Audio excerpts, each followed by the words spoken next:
Mobilen har allerede slugt kalenderens funktioner, dele af computerens, og snart kan du også skrotte tegnebogen og erstatte den med mobiltelefonen.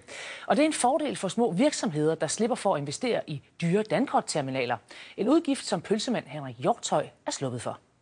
Henrik Hjortøj sælger hver dag mellem 100 og 200 pølser fra sin pølsevogn på torvet i Sønderborg. Værsgo. Tak for det. Han har i længere tid overvejet at anskaffe sig en dankortautomat for at gøre det nemmere for sine kunder at betale.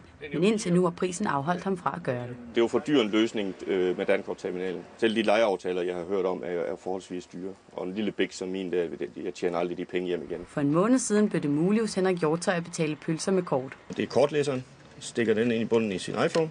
En traditionel dankortterminal til pølsevognen koster omkring 7.000 kroner. Og så kan man så sige, at nu køber jeg for 10 kroner. Den nye kortlæser kommer til at koste højst 200 kroner. Så har man sit Visa-kort. Så til trods for, at gebyrerne på den nye kortlæser er højere end på den almindelige dankortterminal, Så siger jeg betal. er det alligevel den løsning, Henrik Hjortøj vurderer er bedst for ham.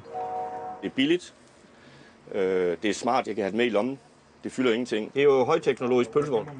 Sønderborgs pølsemand er ikke den eneste, som er begejstret for den nye teknologi.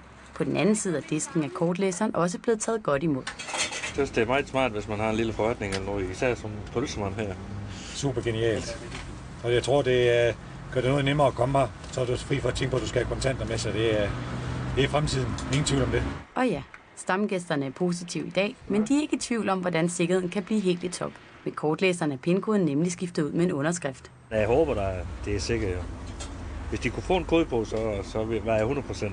Sikkert eller ej, Henrik Hjortøj er ikke i tvivl. Der er sådan lidt frækt, at en pølsevogn er sådan teknologisk med i udviklingen. Det kan jeg godt lide. Så indtil videre, så holder jeg fast i den der. Det må jeg sige. Og den virker jo også på en iPad, som er rigtig cool.